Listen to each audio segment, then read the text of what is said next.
welcome to the Lean on Agile show. I'm your host Shahin, and I have today with me April Jefferson, one of the great inspirers that I know of. April, thanks for joining the show. Thank you for inviting me.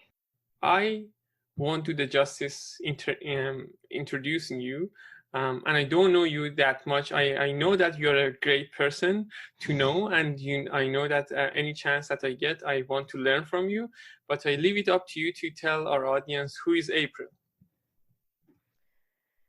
Well, I'm a passionate soul, and I've embraced it. Passionate And soul. yes, and some of the things that bring me great passion is learning, taking a positive mindset and applying it to my whole life. So things such as agile, lean design thinking, open space, Right, improvisation, looking at like reinventing work, like all those things, right, like just swirl around in my mind right, right. and they come together and to, I think, support beauty in the world. Nice, nice. Mhm. So there are lots of things that you're passionate about. Lean, Yes. agile, design thinking you mentioned. hmm Is there any one of open space? Is there any one of them that stands out from the others? I would say open space. Yeah. Yes, I look at open space as a mindset. Mm-hmm. When I was first introduced to open space, what I loved about it is the freedom Mm-hmm. and how those principles and the law of open space could truly manifest outside of the loose structure that is open space technology. When I think Right. about open space, I'm not thinking about the structure, but I'm thinking about the values and the principles and the law of mobility, and Right. also some of the elements of open space. So for some of our audience that might not know what open space is, would you mind very briefly tell us what open space is and why is it that much unique for you? Well, open space is a very loose structure on how to organize, where you can explore different challenges, opportunities, questions um, with one another. And Mm-hmm. it's really, I don't want to say governed, but I look at it as being powered by principles and a law. The law of mobility. Yes, the law Yeah. of mobility. And with open space, one of the things that I find, unlike other things in the agile space, is that we learn more. Mm-hmm. Like there's roles in open space. Right. And initially, the roles in open space were simply butterfly and bumblebee. Right. However, by practicing and leveraging open space, we discovered other roles that manifest. We discovered initially it was four laws, like four principles, right? Sorry, Right. initially it was four principles, and now we have five. Right. Is that it has adapted over time, Right. Right. and that's the beauty of it. What are the new roles that you have found or discovered? Well, there's there's a few different ones, such as the groundhog. That some Okay. people, when they're participating in open space, and then actually just participating in life, that sometimes they need to kind of like go away and Right. be by themselves, and Right. they'll pop out when they're ready, and Right. Right. being okay with that. Right. Another one is one that's silent that I don't talk about. You know, when I'm facilitating open space is the penguin. Basically, that's our helpers. There's a lot of people who, like, when you're doing open space, they just do things naturally, organically. Right. And that's kind of like the penguin within them, Mm-hmm. working together to see where there's a need. Nice. Saying, Yeah. like, oh, okay, you know what? Let's get uh, a list of resources or books. I see that often, and someone just starts it, Right. Yeah. right? I started one in one of the open spaces in Cornwall. List of blogs that you guys are writing. So I was a penguin without knowing that. Yes. Sorry. Yeah. So when it comes to open space, everyone has a first time story to tell. What was your experience when first time you experienced that? I remember being very nervous, more nervous than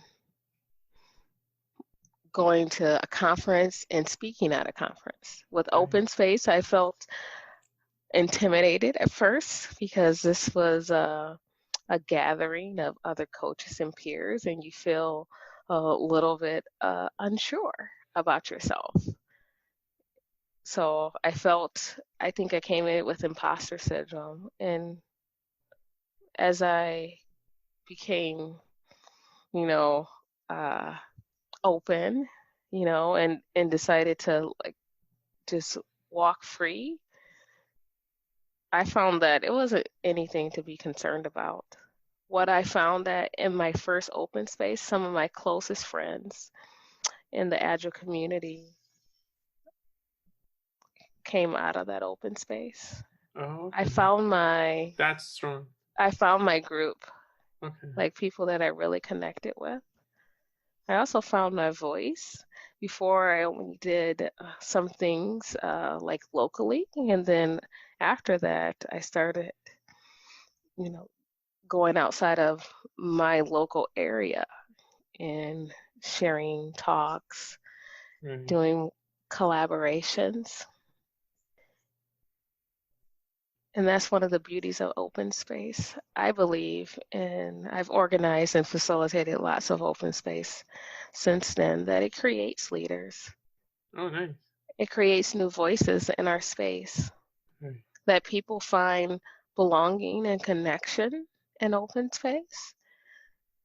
Like when the space is held right, I would say magic happens, kind of like me. And I know Right. others too, it was their first time and they felt like, they were tentative. And then it's like, oh, wow, like these people, they get me. Right. So, yeah. You mentioned holding space. hmm Tell us more about what that means. Wow. Holding space is an art form. It's creating safety uh, while you're facilitating. You can actually hold space even if you're not facilitating.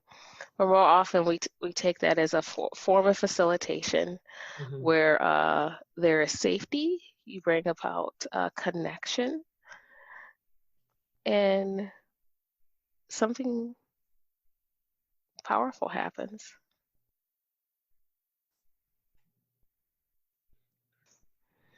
I always have a hard time defining that, but when people experience that, they know what that is. Yeah, it is one of those things that you're like, oh, that's what it is. Right. It's it can be hard to define Right. because I think it's constantly being defined. And you know when when it's happening and you know when it's not. Right. Yeah, yeah. Yeah, true, yeah. You exactly know when it's not happening. It's very Yeah. easy. Yeah. Yes, yes, yes.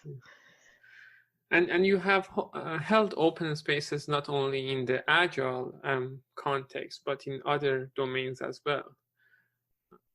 Yes, yes. Let's see. I've held open space for organizations Right. with leaders. And one of the things I really love is organizational open space. Mm. That is magical. What I find that with organizations that you're more often you're seeing actions come out of it, actions that come to fruition, where Mm. basically over 90% of them come to fruition and the rest of them are still being worked on. Mm. That's my experience with doing open space with companies. So one of the main or major question that I think most of the audience would have is how to have open space in organizations, how to convince them that without no agenda, we want to invest all of these people's time in an agenda-less session that we don't know what is going to come out of it. Well, you need to understand why you want to do it. I look at with open space, what makes a great open space is having a theme. Like, why Mm-hmm. are you gathering? Without it, I don't see it being very successful. Mm-hmm. Exploring why you're gathering. That's why sponsorship is important, especially for organizational open space. What problem are you trying to solve? What are you trying to explore? What do you see is going on in your organization and your teams? So those are when I recommended it. So maybe there's a wicked problem or complex problem to explore. And it could be culturally, it could be around change and transformation. Right. It could be on a number of different things, but having a powerful theme, having a powerful why you're gathering makes a difference. And I think it it grants agency for it, Right. saying like, we don't know how to solve this. Let's bring True. in the people impacted to help explore the problem. Do you have an easy recipe to hold open space? An easy recipe. Tell me more. What do you mean? So, what are the steps that you need to take before having an open space? What are the things that you prepare? Who are you inviting? The team, right? How would you come up with a team that most people, or the challenge that talks to most people, if it's in an organization or outside in a community? Or what are the steps that you go through? Yeah, I'm I'm a bit of an open space nerd Right. in that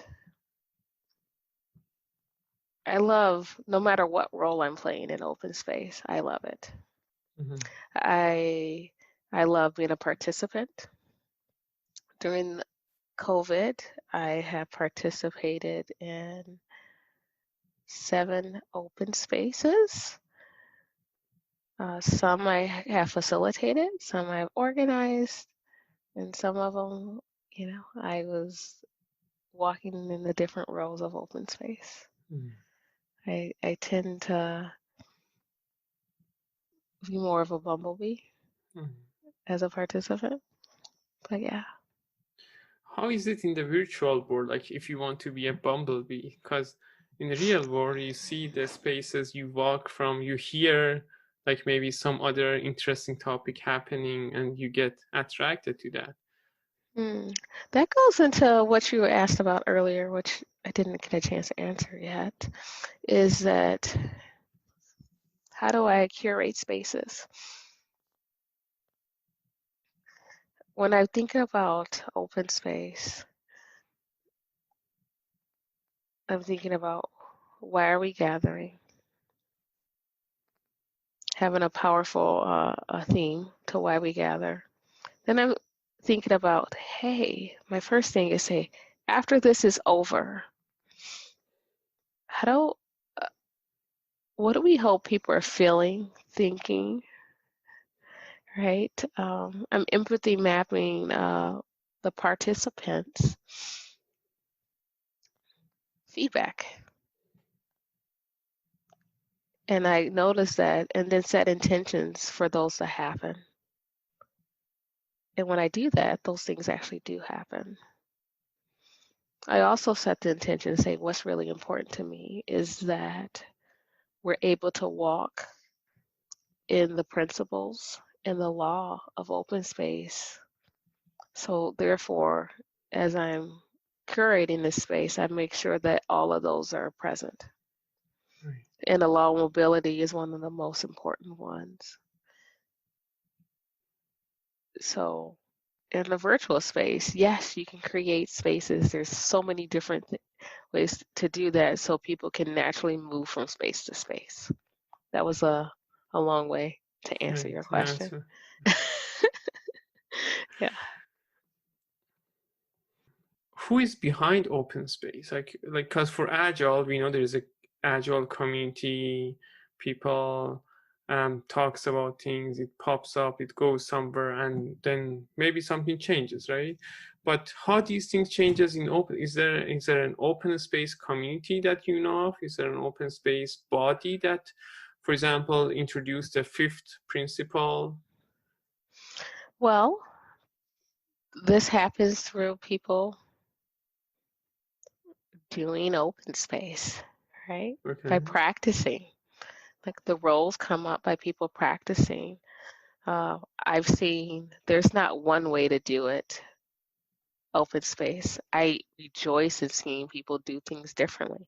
When I facilitate open space, that, there sometimes as a facilitator, I can be in the moment and change up different things, like even the sequence of how I talk about things in the opening. And it's just things that people learn. And that's why new roles emerge to say, hey, we've learned, like, we see this, there's a pattern of this. Let's put a name to it. And that's okay. Right. It's that just like wherever it happens is the right place, when you look at another principle, Right. is that people notice that sometimes they're like, hey, what? Let's just walk and have a conversation. Right. And that happened. So it kept happening, and then say, okay, let's put a name to it. That's the only way that I can see it happen. I don't know if who said something first. Right. Okay. And even with some of the roles, the new roles that emerge, I hear different names for the same role, Mm-hmm. like groundhog and gopher. Mm-hmm. It means the same thing, Yeah. but people are experimenting, Yeah. and that's beautiful. It is. Hmm. In your experiments, what was open space not good for that you can share with us? Not good for? Yeah. I haven't found anything it's not good for. Oh, really? Okay. Just to be honest, I haven't If you have to said think like about the this. situation. I haven't found say, oh, that's not good for that. Mm-hmm. Um, If you have to think about oh, session. actually, recently, another open space I did recently about growing racial equity Mm-hmm. for Black Agilists. And I know the initial conversation, um, they wanted to do an open space, but it didn't make sense on where to start at. Because I knew in order to like design it as a series, it's like we could have began there, but it felt more valuable to do a workshop that was first based on listening and empathy, um, preparing people to be able to engage in the open space fully, right? Mm-hmm. So that was one something where I said, let's not do an open space here, let's do this. I think there was a better, I felt there was a better option. So Mm-hmm. it didn't mean that open space couldn't have worked, because I think it could have. I just thought there was a better option. Mm-hmm. Okay. One of my go-to facilitation techniques for solving complex problems is open space. Mm-hmm. I again, like I think it can be applied to other domains as well. If it's simple domain, complicated as well, right? But if you have a complex problem at hand, open space could help a lot. Yes, Not it's sure. kind of, for me, it's when you have complex problems and you bring those into open space, that basically is kind of like a choose your own workshop that Mm-hmm. happens. Right. And that's pretty cool, is to watch people workshop that. And that happens a Right. lot, like with organizations. They're kind of workshopping those complex problems that they see Right. and are exploring. So, what's next for you and open space? Are you becoming this awesome open space facilitator that doing all around the world and doing all over the world open spaces? Because you're doing the 24-hour. Yes, and what's awesome about the 24-hour open space, it won't just be me and my co-organizer facilitating. We're inviting people from all over the world to help support. So we'll have multiple different facilitators as we slowly enter a new region where people are awake, Right. is basically to say. We don't expect people to be on fully for a full 24 hours. I won't be on for a full 24 hours, but there'll be multiple openings and closings Right. for when people would like to be there. But Mm-hmm. what's great about it is this is a way to bring people across the world together to share and have conversations with one another and ideate together. I'm really looking forward to it. Yeah. So people are welcome to volunteer, be a part of it, join us. I'm excited about it. Anything else about open space that you want to talk about that I didn't get a chance to ask? I would say that one of the things I think about, there's four elements of open space, and one of the elements that I love and I bring into my life is breath. Mm-hmm. Is that I find that we're so busy that we don't take a pause, we don't add white space into our life. Breath is very important. When you add breath, a lot of things can happen. Innovation happens, learning happens. You may have you may just to be able to relax and be calm and more engaged.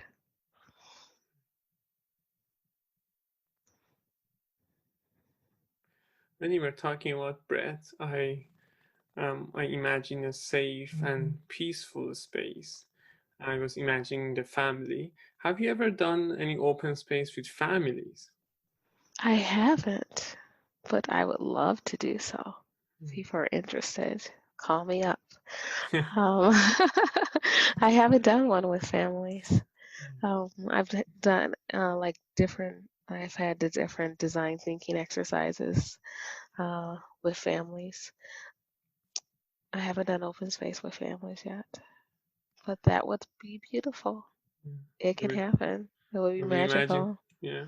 I did have an idea for one, something like that, where you can even like have kids in the space, Mm-hmm. uh, sharing and exploring different things. That would be great. That Um, seems like a more in-person experience. So okay. when There, the world comes back together. there is one happening that I know of in Canada. I don't remember the name. Something camp. I will find out the name and put it there. The idea is you go with your family, with your kids, to a space that they are holding for 2 to 3 days. So it's like a summer camp that you go with your kids. They can play around. They can be part of the sessions and the people go there. And mind camp. I'm not sure if you ever heard of that or not. So I can. Oh, yeah, please share that with me. Yeah. That sounds wonderful. Yeah, I was going to go last year. It didn't happen this year because of COVID. It's not happening, but it's some of the friends of mine that have gone says it's a very powerful space. I know it always makes me like, oh, I really want to go to this one. I've had that happen. So we are all kind of at the end of our talk. I just want to move away from open space. I think I know the answer to this question, but I want to ask you, so if April is a superhero, what's her superpower?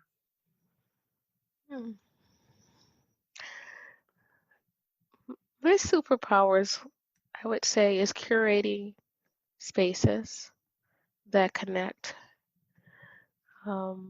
with generative engagement, meaning that there's a mutual learning and there's transformation. What I find my gift is nurturing the journey for people to nourish oneself. Which is a very good superpower to have. To be on their journey with them. Yeah, I really try to have everyone own their own change. I found that when someone owns their change, it's sustainable. Let me ask you this question. What's next for you? Well, kind of like everyone else, we're trying to figure that out. Right. I'm definitely getting started to write. Oh, nice. Yes. A book, a blog? Well, actually 2 books. 2 books. Okay. Yes. Can I guess one of them is around open space? Yes. Yes. Yes. So when we are talking about books, do you know any good resources for people to learn about open space? Not necessarily a book. Maybe it's a YouTube video. Maybe it's something that you can share with us. I say the best resource to learn about open space is experiencing it. Attend one. Attend one. There's lots of open spaces out there. A lot of people are exploring them now. And you're welcome to join one of mine, or I know other people who are holding space in different places. There's so many options to go, but the best way to learn is by attending one, participating. And when you're participating, make the intention to be open to walk fully within the principles and the law. And I think it'll be life changing. It was for me the first time that I attended one. But I believe it's like, as you said, you need to be ready for it. Not everyone, just by going in an open space, can experience that. Well, I think everyone gets something out of it. I believe you get more out of it if you allow yourself to be free to be. And that's when people do that. Sometimes just by someone giving them, offering up these principles and the law, they're like, oh, okay. It's new for them to do that. And they find out they love it. So the first thing they do, participate in open space. And if they love it, can they facilitate an open space on themselves or host one? I believe people can. Yeah. And pair with someone too. Right. There's always opportunities. Don't they need to go to a certification, like get a professional training to do that? No, you don't have to be certified to facilitate open space. Yeah. You don't have to be certified to coach. Right. You don't have to be certified to facilitate anything. Yeah. But the thing is, like, go experience open space, experience multiple ones, learn, be as a participant, observe. There's so many to go to now, and just take notice of a lot of different things. Harrison Owen, who first did this experiment with open space, he has it out there for free to read about. You can learn a little bit more and understand, okay, what they're doing and why they're doing it. But yeah, basically go and go again. And I encourage people that you get more out of it when you like look past the mechanics of open space. Thanks, April. Is there anything that you wanted to talk about that we didn't touch? No. I can't think so. We talk so much about open space, so it'll probably be awkward to enter a new realm of something. But is there anything that you want to share? Maybe anything like someone that inspired you, some recommendation, anything that is on your mind. You recommend them for sure to take part in an open space. Yeah.